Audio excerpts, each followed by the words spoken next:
મિત્રો ઓનલાઈન એજ્યુકેશનની અંદર તમારું સ્વાગત છે। આજે આપણે 11 કોમર્સની અંદર અર્થશાસ્ત્ર વિષયમાં નવા ચેપ્ટર એટલે કે પાંચમું ચેપ્ટર છે આપણું, એની આપણે શરૂઆત છે એ કરીશું, જેમાં ચેપ્ટરનું નામ છે આવક અને ખર્ચના ખ્યાલો, કે જે ઉત્પાદક પેઢીઓને વિવિધ પ્રકારના ઉત્પાદન સમય દરમિયાન કેટલી આવક આવે છે, કેટલો ખર્ચ થાય છે, તો એ બાબતોનો આપણે અહીંયા અને કેવા કેવા પ્રકારના ખર્ચાઓ છે થતા હોય છે એની આપણે અહીંયા ચર્ચા છે એ કરીશું। તો જેની અંદર આપણો પહેલો પ્રશ્ન છે ઉત્પાદન ખર્ચના વિવિધ ખ્યાલોની સમજૂતી આપો, કે ઉત્પાદન ખર્ચની અંદર જે આપણા વિવિધ પ્રકારના ખ્યાલો છે કે એ ખ્યાલોની અહીંયા સમજૂતી છે આપણને મેળવવાની છે, કે ઉત્પાદન પાછળ જે વિવિધ પ્રકારના ખર્ચાઓ થાય છે તો એ ખર્ચાઓ કેવા કેવા છે એ રહેલા છે એની આપણે અહીંયા ચર્ચા છે એ કરીશું।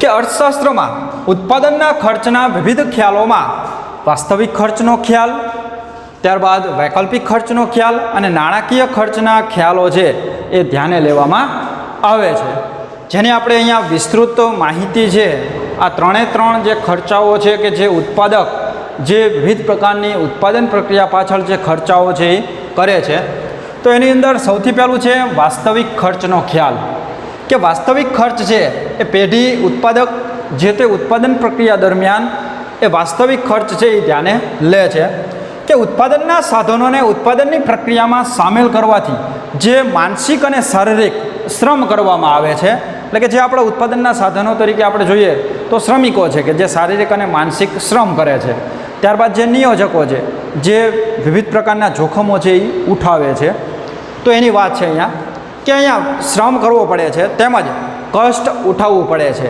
તે ઉત્પાદનનું વાસ્તવિક ખર્ચ છે। આ એનો અર્થ છે જેની નોંધ કરવી તમારે। જેમ કે કારખાનામાં કામ કરતા શ્રમિકો થાક અને કંટાળો છે એ અનુભવતા હોય છે, તો એ થાક અને કંટાળો છે એ શું છે, જે તે વાસ્તવિક ખર્ચ તરીકે એને ઓળખવામાં આવે છે। તો મૂડીપતિઓ અથવા તો નિયોજકો વપરાશમાંથી તુષ્ટિગુણ જતો કરે છે, એટલે કે અગવડ ભોગવીને એ બચત કરે છે, તો એ જે તે માનસિક તાણ અનુભવે છે તો એને અહીંયા વાસ્તવિક ખર્ચ તરીકે ઓળખવામાં આવે છે। તો નિયોજક અનિશ્ચિતતાઓનો સામનો કરી માનસિક તાણ અનુભવે છે, કારણ કે નિયોજકને છે એ ઉત્પાદનના જે સાધનો છે જમીન, મૂડી અને શ્રમ, તો એને વ્યવસ્થિત ગોઠવી અને ઉત્પાદન પ્રક્રિયામાં જોડવાની પ્રક્રિયા કરનારને નિયોજક કહેવામાં આવે છે। એટલે કે ટૂંકમાં ઉત્પાદન પાછળ જે વિવિધ પ્રકારના ખર્ચાઓ કરે છે તો એ ખર્ચાઓ છે કોણ કરે છે, નિયોજક કરે છે, અને એનું વળતર છે એ શું છે, નફો છે। તો નફો છે એ કોઈ ચોક્કસ પ્રકારના ઉત્પાદનમાં એ નફો છે એ ચોક્કસ હોતો નથી, એટલે કે નફો પણ થાય અને ખોટ પણ જાય।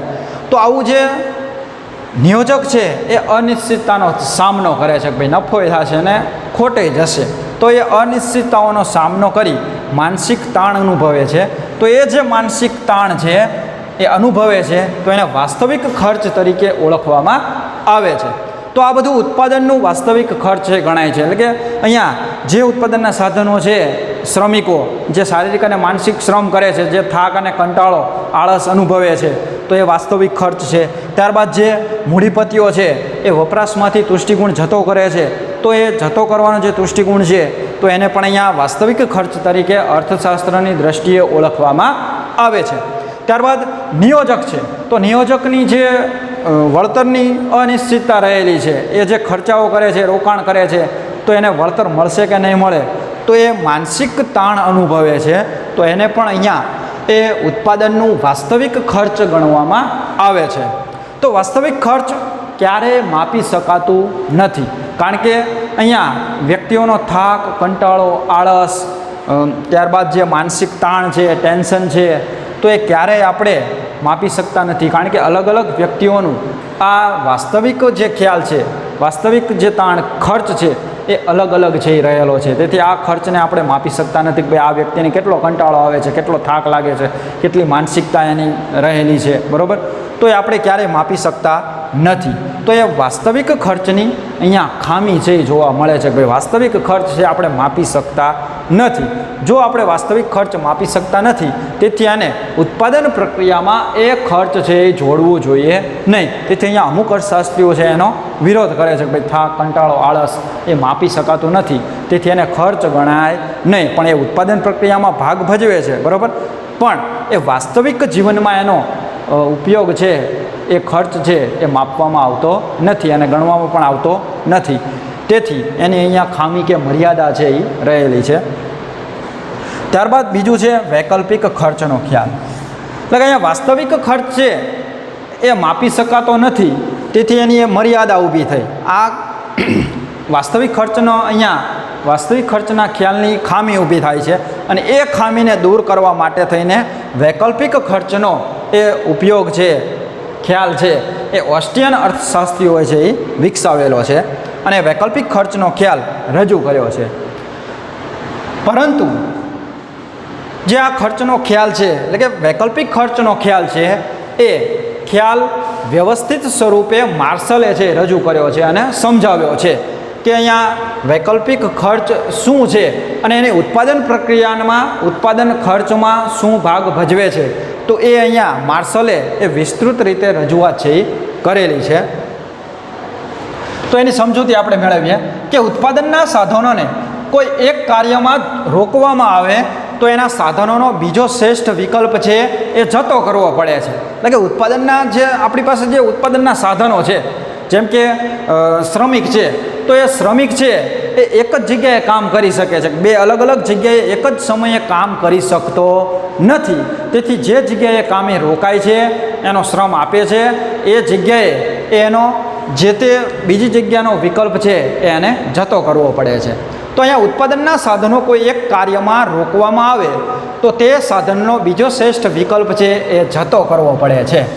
તો અહીંયા આપણને માનો કોઈ કંપનીમાં આપણે જોડાઈએ છીએ તો એ સમયે આપણને ચોક્કસ પગાર આપે છે અને બીજી કોઈ અન્ય કંપની છે તો ત્યાં પણ એની કરતાં વધારે પગાર આપે છે અને વધારે સુવિધા આપે છે. તો એ કઈ જગ્યાએ એને કાર્ય કરવું, તો એ જતું કરવાનું જે કાર્ય છે અથવા તો જે કંપનીમાં આપણે કામ છોડીએ છીએ, જતું કરીએ છીએ અને જે કંપનીમાં જોડાઈએ છીએ, જે કંપનીમાં કાર્ય કરવા માટે, શ્રમ આપવા માટે જોડાઈએ છીએ, તો એ બીજો જે શ્રેષ્ઠ વિકલ્પ છે આપણે જતો કર્યો, એને અહીંયા એ વૈકલ્પિક ખર્ચ તરીકે ઓળખવામાં આવે છે.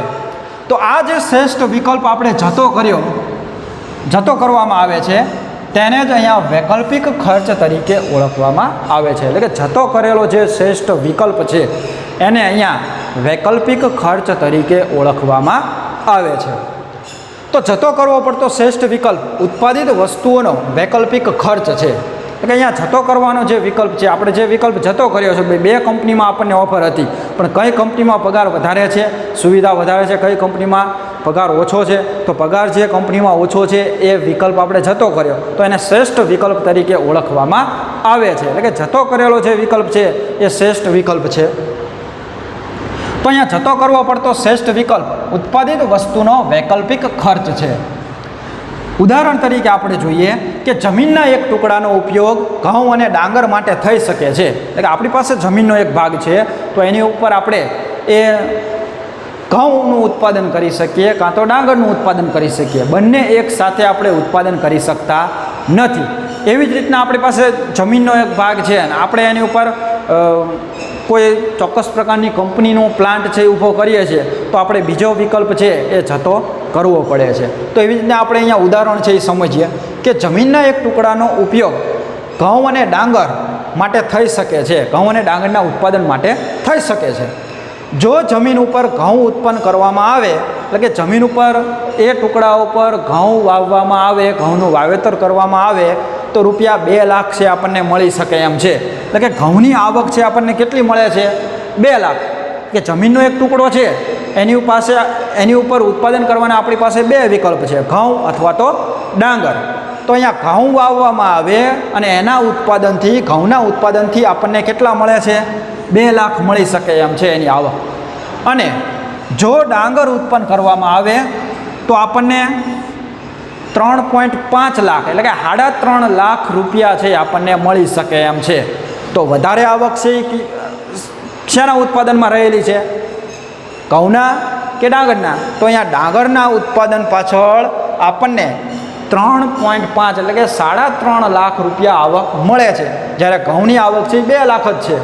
તેથી ખેડૂતનું વર્તન છે એ તર્કબદ્ધ છે, એટલે કે વિચારશે કે આપણે ઘઉં ઉત્પાદન કરશું તો ઘઉં આટલા થશે અને એની આવક આપણને આટલી આવશે, બરાબર. હવે એ જમીનના ભાગ ઉપર આપણે જો ડાંગરનું ઉત્પાદન કરીએ તો ઘઉંના ઉત્પાદન કરતાં ડાંગરના ઉત્પાદનમાં આવક છે એ આપણને વધારે મળે છે.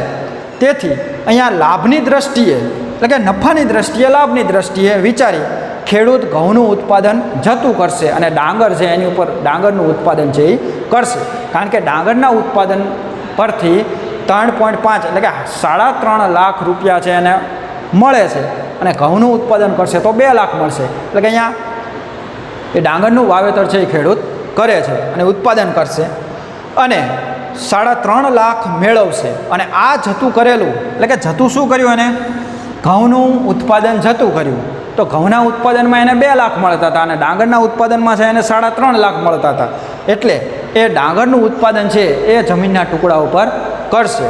તો એ જે રૂપિયા 3.5 એટલે કે 3.5 લાખ ડાંગરનું વૈકલ્પિક ખર્ચ છે એ રહેલું છે. તો આવી રીતના જે તે આપણે વિવિધ પ્રકારના ખર્ચાઓ છે તો એની અંદર વૈકલ્પિક ખર્ચ છે એ માપવામાં આવે છે અને વૈકલ્પિક ખર્ચના આધારે એ શું એની ઉપર આપણે ઉત્પાદન કરવું અને એ ઉત્પાદન પાછળ એ કેટલા આપણે એ ખર્ચાઓ કરવા, તો એ ખર્ચમાં જે તે આવક છે તો એ આવક મળે છે તો એ આવકમાંથી કયા વિકલ્પની આવક વધારે છે તો એ વિકલ્પ પસંદ કરવામાં આવે છે અને બાકીનો વિકલ્પ છે એ જતો કરવામાં આવે છે. કરીશું અહીંયા વૈકલ્પિક ખર્ચના માપનની મુશ્કેલીઓ. જેમ આપણે આગળ જોયું કે વૈકલ્પિક ખર્ચ એટલે શું? ભાઈ આપણે શ્રેષ્ઠ વિકલ્પ છે જતો કરીએ છીએ તો એ જતો કરવામાં આવેલો વિકલ્પ છે આપણો શ્રેષ્ઠ વિકલ્પ છે. પણ હવે એની અમુક અર્થશાસ્ત્રીઓએ વૈકલ્પિક ખર્ચના ખ્યાલની માપનની મુશ્કેલીઓ પણ દર્શાવી છે. તો એના કારણે તેને એની મર્યાદાઓ છે ઊભી થઈ છે. તો એ મર્યાદાઓ છે આપણે સમજીએ.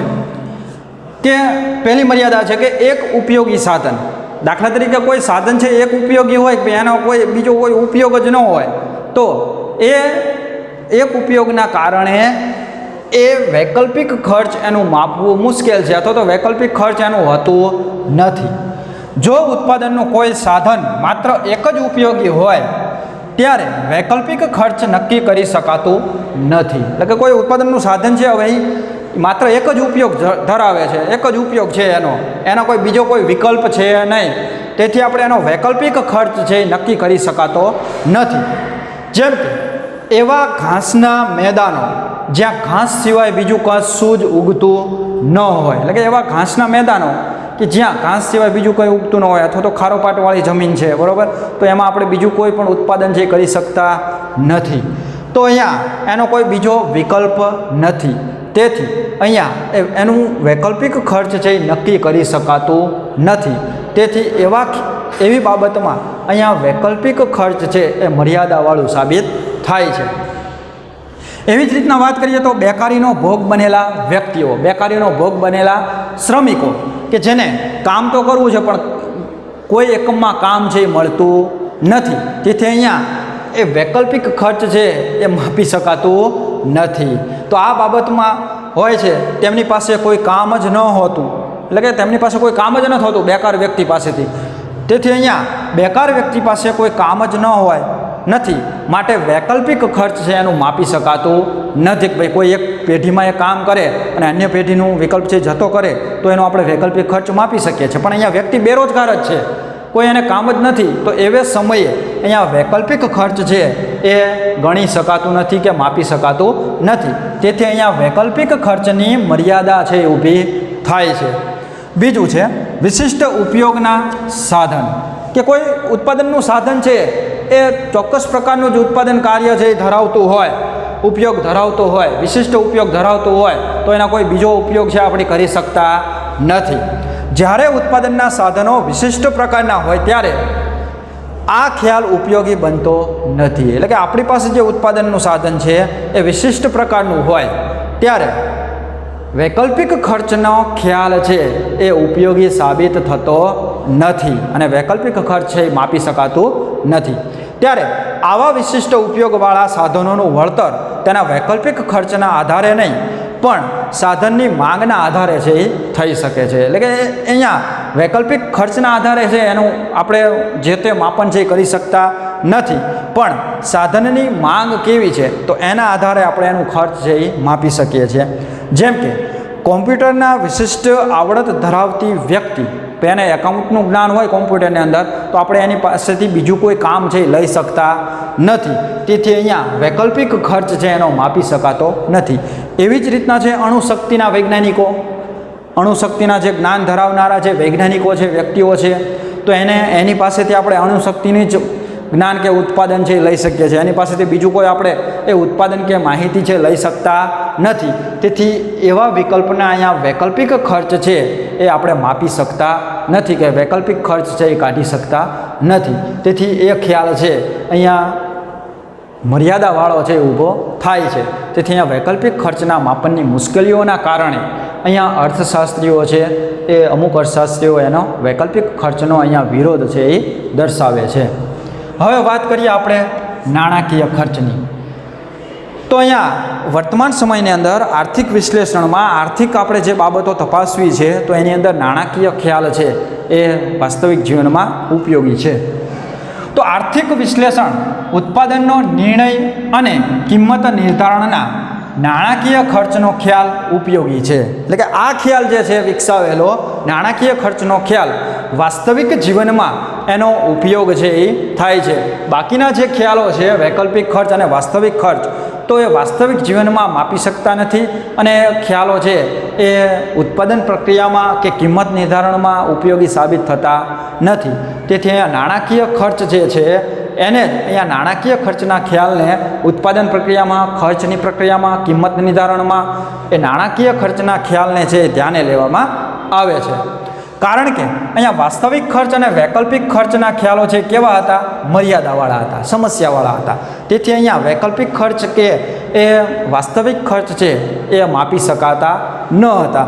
તેથી એ મર્યાદાવાળા હતા. પણ નાણાકીય ખર્ચનો ખ્યાલ છે એને આપણે નાણાકીય દ્રષ્ટિએ માપી શકીએ છીએ. ત્યારબાદ કિંમત નિર્ધારણમાં, ઉત્પાદન પ્રક્રિયાના વિવિધ પ્રકારના ખર્ચાઓની ગણતરીમાં એ નાણાકીય ખર્ચ છે એ ઉપયોગી સાબિત થાય છે. તો ઉત્પાદન ખર્ચ નાણાંમાં વ્યક્ત થાય છે. એટલે કે જે આપણા ઉત્પાદન ખર્ચાઓ છે, ઉત્પાદન પાછળ જે આપણે વિવિધ પ્રકારના ખર્ચાઓ કરીએ છીએ, ભાઈ શ્રમિકોને મહેનતાણું ચૂકવીએ છીએ, કાચો માલ સામાન લાવીએ છીએ, વિવિધ પ્રકારના જે યંત્રોનો ઉપયોગ થાય છે, એની પાછળ વીજળીના યુનિટના દરનો જે વપરાશ થાય છે, તો આવા જે વિવિધ પ્રકારના આપણા ઉત્પાદન પાછળના ખર્ચાઓ છે એ નાણાંમાં આપણે વ્યક્ત કરી શકીએ છીએ, વ્યક્ત થાય છે. અને તેથી વ્યવહારમાં નાણાકીય ખર્ચ છે એ ઉપયોગી છે. એટલે કે નાણાકીય ખર્ચને અહીંયા આર્થિક વ્યવહારોમાં ઉપયોગમાં લઈ શકાય છે અને એના દ્વારા આપણને નફા નુકસાનનો ખ્યાલ છે એ આવે છે. તો અહીંયા મહત્તમ નફાનો ઉદ્દેશ્ય રાખતો ઉત્પાદક, એટલે કે અહીંયા જે તે ઉત્પાદક કે નિયોજક છે કે વેપારી છે, તો એ અહીંયા મહત્તમ નફાનો ઉદ્દેશ્ય છે એ રાખતો હોય છે. તો અહીંયા ઓછા ખર્ચે ઉત્પાદન કરી અને તે વસ્તુના વેચાણમાંથી મળતી આવકને મહત્તમ બનાવવાનો પ્રયાસ કરતો હોય છે. એટલે કે નિયોજક કે ઉત્પાદક જે તે ચીજ વસ્તુઓનું ઉત્પાદન કરે છે તો એ ઉત્પાદન પાછળ એનો ખર્ચ છે એ ઓછો આવે અને એના કારણે થઈને એ ઉત્પાદન કરી, ઓછા ખર્ચે વધુ ઉત્પાદન કરી અને વેચાણમાંથી વધુને વધુ વેચાણ કરી અને વેચાણમાંથી નફો છે એ મેળવી શકે. તો એ જે નફો છે તો એ આપણે નાણાકીય ખર્ચ દ્વારા આપણે માપી શકીએ છીએ. એટલે કે નાણાકીય દ્રષ્ટિએ માપી શકાય છે. તેથી વર્તમાન સમયની અંદર આર્થિક જગતમાં વ્યવહારુ ઉપયોગ નાણાકીય ખર્ચનો ખ્યાલ છે એ રહેલો છે. તેથી અર્થશાસ્ત્રીઓ નાણાકીય ખર્ચના ખ્યાલને એ સર્વમાન્ય છે એ ગણે છે. બાકીના જે બે ખ્યાલો છે વાસ્તવિક ખર્ચ અને વૈકલ્પિક ખર્ચને છે એ વ્યવહારુ જીવનમાં એ માપી શકાતા નથી અને ઉપયોગમાં લેવામાં આવતા નથી. માત્ર ને માત્ર નાણાકીય ખર્ચને જ એ ઉત્પાદન ખર્ચમાં કે કિંમત નિર્ધારણમાં, આવક ખર્ચના ખ્યાલોમાં એ નાણાકીય ખ્યાલને છે એ ધ્યાને લેવામાં આવે છે. તો વિદ્યાર્થી મિત્રો, આપણે જે આ પ્રશ્નનો અભ્યાસ કર્યો છે તો એનું તમારે ઘરે બેઠા છે એ ફેરબુકની અંદર લખવાનું છે અને એની તૈયારી છે એ તમારે કરવાની. આજે આપણે અહીંયા 11 કોમર્સની અંદર અર્થશાસ્ત્ર વિષયમાં 5મું ચેપ્ટર છે આપણું આવક અને ખર્ચના ખ્યાલો. એટલે કે પેઢી જે ઉત્પાદન કરે છે તો એની પાછળ કેટલી આવક મેળવે છે, કેટલા ખર્ચ કરે છે વિવિધ પ્રકારના, તો એ ખર્ચના અહીંયા ખ્યાલો છે જો એને આવક અને ખર્ચના ખ્યાલો પેઢી કે કંપની કે જે તે ધંધાદારી એકમો છે તો એને જો ખબર હશે તો એને કેટલો નફો મળે છે અથવા તો કેટલી એને જે તે ચીજવસ્તુના એકમોની કિંમત છે એ મળે તો એવા સમયે એનો નફો છે એ જળવાઈ રહે તો એનો એને ખ્યાલ આવશે. અથવા તો વિવિધ પ્રકારના જે આર્થિક એને આયોજનો કરવા છે તો એ આયોજનોમાં એ આવક અને ખર્ચના ખ્યાલો છે એ પેઢીને ખૂબ જ ઉપયોગી છે. તો અહીંયા આપણે વાત કરશું પેઢીના જે સ્થિર ખર્ચ છે એની આપણે વાત છે અહીંયા કરીશું કે જે પેઢી ઉત્પાદન પ્રક્રિયા એટલે કે પેઢી કે ધંધાદારી એકમો અથવા તો જે તે વેપારીઓ જે તે કામગીરી અથવા તો જે તે એકમોનું વેચાણ કરે છે, જે આર્થિક પ્રવૃત્તિ કરે છે તો એની અંદર સ્થિર ખર્ચનો પણ અહીંયા સમાવેશ થાય છે કે જે પેઢીની શરૂઆતના ટૂંકા ગાળામાં આપણને એ સ્થિર ખર્ચ અને અસ્થિર ખર્ચ છે એ જોવા મળે છે. બાકી લાંબા ગાળે છે એ પેઢીના બધા જ ખર્ચાઓ છે એ અસ્થિર પ્રકારના થઈ જતા હોય છે. તો વાત કરીએ આપણે અહીંયા સમયના ટૂંકા ગાળાનું ઉત્પાદન ખર્ચ કે જેની અંદર અહીંયા બે ભાગ છે ટૂંકા ગાળાના ઉત્પાદન ખર્ચમાં, સ્થિર ખર્ચ અને અસ્થિર ખર્ચ. તો અહીંયા આપણે વાત કરીશું સ્થિર ખર્ચની. તો સ્થિર ખર્ચનો અર્થ પહેલાં તો આપણે સમજીએ કે સ્થિર ખર્ચ એટલે સમયના ટૂંકા ગાળામાં ઉત્પાદનનું પ્રમાણ વધે, ઘટે કે શૂન્ય થાય પરંતુ જે ખર્ચ આવે છે એ ખર્ચમાં કોઈ ફેર થતો ન હોય તેવા ખર્ચને સ્થિર ખર્ચ તરીકે ઓળખવામાં આવે છે. એટલે કે પેઢી જે ઉત્પાદન પ્રક્રિયા કરે છે એ ઉત્પાદન પ્રક્રિયાની અંદર જે તે ટૂંકા ગાળામાં ઉત્પાદનનું પ્રમાણ વધારે કરતું હોય એટલે કે જે તે એની ઉત્પાદન પ્રક્રિયા છે ઉત્પાદનના એકમોનું પ્રમાણ છે એ વધારે હોય અથવા તો ઓછું હોય, ઘટાડતી હોય અથવા તો ઉત્પાદન જે તે શૂન્ય હોય તો એવે સમયે આ ખર્ચમાં કોઈ ફેર પડતો નથી તો એવા ખર્ચને અહીંયા સ્થિર ખર્ચ તરીકે ઓળખવામાં આવે છે. કારણ કે એનું નામ જ છે સ્થિર કે ઉત્પાદન વધે, ઘટે કે શૂન્ય થાય પણ એ આ ખર્ચમાં કોઈ ફેર પડતો નથી તો એવા ખર્ચાઓને સ્થિર ખર્ચ તરીકે ઓળખવામાં આવે છે. તો ટૂંકા ગાળામાં સ્થિર ખર્ચને ઉત્પાદનના પ્રમાણ સાથે કોઈ સંબંધ હોતો નથી. એટલે કે સમયનો ટૂંકો ગાળો છે, પેઢી જ્યારે શરૂઆતની સ્થિતિમાં હોય છે, પહેલાં સ્ટેપમાં હોય છે ત્યારે અહીંયા ટૂંકા ગાળામાં સ્થિર ખર્ચને ઉત્પાદનના પ્રમાણ સાથે કોઈ સંબંધ હોતો નથી. ભાઈ ઉત્પાદન વધે, ઘટે કે શૂન્ય થાય તો આ ખર્ચમાં જેટલું ખર્ચ જે આવે છે એ સ્થિર ખર્ચ આવે છે, એમાં કોઈ કાપ કે ફેરફાર કરી શકાતો નથી. તો આવા જે સ્થિર ખર્ચાઓ છે પેઢીના કે કંપની કે એકમના તો એ કયા કયા છે તો કે સ્થિર ખર્ચમાં કાયમી સ્ટાફ, કારણ કે અહીંયા કાયમી સ્ટાફ હોય તો એને આપણે ઉત્પાદન વધારે હોય, ઓછું હોય કે શૂન્ય હોય તો એવે સમયે કાયમી સ્ટાફને જે વેતન જે પગાર છે એ ચૂકવવો પડે છે, એ ચૂકવવો જ પડે છે. તેથી અહીંયા ઉત્પાદન સાથે એનો કોઈ સંબંધ નથી. તેથી આનો સમાવેશ છે ક્યાં થાય છે? કાયમી સ્ટાફના પાછળનો ખર્ચનો સ્થિર ખર્ચમાં એનો સમાવેશ છે એ થાય છે. તો એને વેતન ચૂકવવામાં આવતું હોય, માનો કોઈ પેઢીએ ઉત્પાદન છે વધુ ને વધુ કરવાનું હોય તો એવા સમયે કાયમી સ્ટાફ જે કામ છે એ કરતું હોય છે. ત્યારબાદ ઉત્પાદન ઓછું હોય ત્યારે પણ કાયમી સ્ટાફ છે એ કામ કરતો હોય છે, એનો ખર્ચ છે એ કરવો પડે છે, એનું વેતન છે એ ચૂકવવું પડે છે. ત્યારબાદ ઉત્પાદન શૂન્ય હોય કે ભાઈ રજા હોય કે હડતાલ હોય અથવા તો કોઈ કારણસર એ પેઢી કે એકમ બંધ હોય ઉત્પાદન પ્રક્રિયા તો એવે સમયે પણ એ કાયમી સ્ટાફનું જે વેતન છે એ પેઢીએ ચૂકવવું પડે છે. તો એનો સમાવેશ છે ક્યાં થાય છે? સ્થિર ખર્ચમાં એનો સમાવેશ છે એ થાય છે. ત્યારબાદ કારખાનાના મકાનનું ભાડું, માનો કોઈ પ્લાન્ટ છે, કોઈ જમીન છે, કોઈ દુકાન છે, કોઈ ગોડાઉન છે ભાડે લીધેલું હોય તો એવે સમયે જે કારખાનાનું મકાન ભાડું છે એ ભાડામાં કોઈ કાપ આવતો નથી. ભલે ઉત્પાદન વધે, ઘટે કે શૂન્ય થાય એ ભાડું તો પેઢીએ ચૂકવવું જ પડે છે. એ ભાડું છે માફ કરવામાં આવતું નથી. ભાઈ 10 દિવસ તમારી પેઢી કે એકમ કે કંપની છે બંધ રહી તો એનું ભાડું છે 10 દિવસનું માફ છે કરીએ છીએ એવું ક્યારેય બનતું નથી. તેથી અહીંયા કારખાનાના મકાનનું જે ભાડું છે એ ભાડુંનો સમાવેશ પણ અહીંયા સ્થિર ખર્ચમાં એનો સમાવેશ છે એ થતો હોય છે. ત્યારબાદ મિલકત વ્યવસાય વેરાઓ છે, ભાઈ પેઢી પાસે જે મિલકત હોય, જે વ્યવસાય કરે છે એનો વેરો હોય, ટેક્સ હોય તો એ ફિક્સ જ હોય છે, એ ભરવો જ પડે છે. ભલે ઉત્પાદન વધારે હોય, શૂન્ય હોય કે ઓછું હોય તો એ સ્થિર ખર્ચ છે એમાં એનો સમાવેશ છે એ થાય છે, વ્યવસાય વેરો કે મિલકત વેરો. ત્યારબાદ જે તે એકમ શરૂ કરવામાં જે લાયસન્સ ફી છે તો એ પણ ગવર્મેન્ટને છે એ એકમોએ ચૂકવવી પડે છે. એમાં કોઈ કાપ આવતો નથી કે ભાઈ અમારે 12 મહિનામાં 3 મહિના છે અમારી પેઢી છે ઉત્પાદન પ્રક્રિયા બંધ રહેશે, બરાબર, તો 3 મહિનાનો જે તે ફી થતી હોય એ માફ કરો, તો એ માફ છે એ કરવામાં આવતી નથી. તો અહીંયા ફિક્સ ખર્ચ છે, તેથી એનો સમાવેશ પણ ક્યાં થાય છે? સ્થિર ખર્ચમાં, ફિક્સ ખર્ચમાં. ત્યારબાદ મૂડી ઉપરનું વ્યાજ.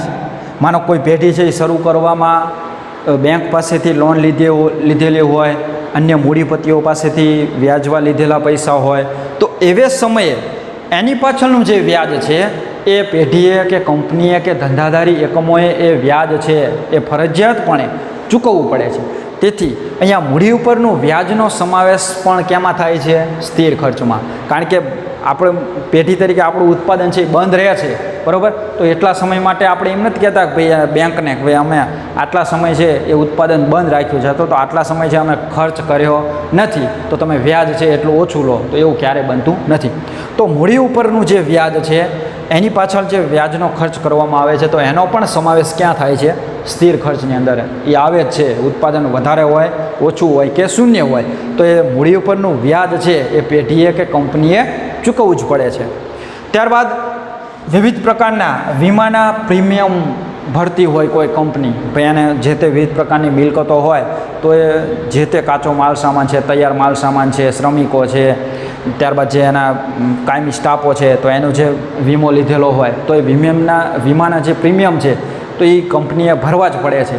એ માફ થતા નથી. ભાઈ 3 મહિના છે, 4 મહિના છે, પેઢી બંધ રહે, તો એવા સમયે તમે 4 મહિનાના છે પ્રીમિયમ ન ભરશો એવું વીમા કંપની છે કહેતી નથી, અથવા તો માફ પણ કરતી નથી. તો એ વીમાના પ્રીમિયમનો દરનો સમાવેશ પણ ક્યાં થાય છે? સ્થિર ખર્ચમાં. એ આવે છે. ઉત્પાદન વધારે હોય, ઓછું હોય કે શૂન્ય હોય, તો એ ખર્ચ છે એ પેઢીએ કે એકમે કરવો જ પડે છે. તો આવા વિવિધ પ્રકારના જે ખર્ચાઓ છે કે જેને ઉત્પાદન પ્રક્રિયા સાથે કોઈ લેવા દેવા નથી, ઉત્પાદનના એકમો સાથે કોઈ લેવા દેવા નથી, તો એવા જે ખર્ચાઓ છે એ ખર્ચા આવે જ છે. ભાઈ ઉત્પાદન વધારે હોય, શૂન્ય હોય કે ઓછું હોય, જે ખર્ચ આવતું હોય ફિક્સ આવતું જ હોય, તો એવા જે પેઢીના ખર્ચાઓ છે એ ખર્ચાઓનો સમાવેશ ક્યાં થાય છે? સ્થિર ખર્ચમાં એનો સમાવેશ છે કરવામાં આવે છે. હવે આપણે એને આકૃતિ અને અનુસૂચિ દ્વારા, ઉદાહરણ દ્વારા છે આપણે સમજીએ કે જેથી આપણને ખ્યાલ આવે કે સ્થિર ખર્ચ છે શું, કે જેને ઉત્પાદન પ્રક્રિયા સાથે કોઈ લેવા દેવા નથી. જેમ આપણે અસ્થિર ખર્ચમાં છે ઉત્પાદન પ્રક્રિયા સાથે અસ્થિર ખર્ચનો સંબંધ જે રહેલો છે, ભાઈ અસ્થિર ખર્ચ છે એ ઉત્પાદનના એકમો વધે ત્યારે અસ્થિર ખર્ચ વધે છે, ઉત્પાદન ઘટે અસ્થિર ખર્ચ ઘટે છે, અને ઉત્પાદન શૂન્ય હોય ત્યારે અસ્થિર ખર્ચ પણ શૂન્ય હોય છે. પણ એવું અહીંયા હોતું નથી, કારણ કે સ્થિર ખર્ચ છે એને ઉત્પાદન પ્રક્રિયા સાથે કોઈ લેવા દેવા નથી. એ પેઢીનું ખર્ચ આવે જ છે, આવે છે અને આવે જ છે. તો એને આપણે અહીંયા ઉદાહરણ દ્વારા, અનુસૂચિ અને આકૃતિ દ્વારા છે એ સમજીએ કે અહીંયા ઉત્પાદનનું પ્રમાણ એકમમાં દર્શાવેલું છે કે ભાઈ પેઢી કેટલા એકમોનું ઉત્પાદન કરે છે, અને એની બાજુમાં આપણે કુલ સ્થિર ખર્ચ છે એ રૂપિયામાં દર્શાવેલું છે કે કેટલું અહીંયા ખર્ચ સ્થિર ખર્ચ છે રહેલું છે. કારણ કે સ્થિર ખર્ચ છે એ સ્થિર જ આવશે, એમાં કોઈ ફેર થશે નહીં.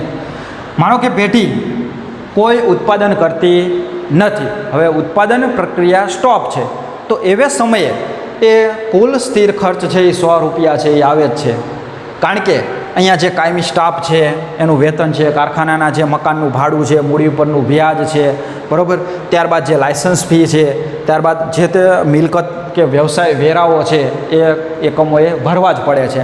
તેથી એનો ફિક્સ ખર્ચમાં અહીંયા સમાવેશ થાય છે. તેથી ઉત્પાદન શૂન્ય હોવા છતાં પણ કુલ સ્થિર ખર્ચ આપણને એ 100 રૂપિયાનું જોવા મળે છે. હવે ઉત્પાદન 10 એકમોનું થાય છે ત્યારે પણ આ ખર્ચ છે એ કેવું છે? સ્થિર ખર્ચ સ્થિર જ રહે છે, એમાં કોઈ ફેર આવતો નથી. 20 એકમોનું ઉત્પાદન, 30 એકમોનું ઉત્પાદન, 40, 50, પણ આ ખર્ચ છે એ કેવું રહે છે? સ્થિર જ રહે છે. સ્થિર ખર્ચ છે એ સ્થિર જ રહે છે, એમાં કોઈ ફેરફાર આવતો નથી. કારણ કે એ પેઢીઓએ એ સ્થિર ખર્ચ છે એ કરવું જ પડે છે, એને ઉત્પાદન સાથે કોઈ લેવા દેવા નથી. હવે આપણે એને આકૃતિ દ્વારા છે એ સમજીએ.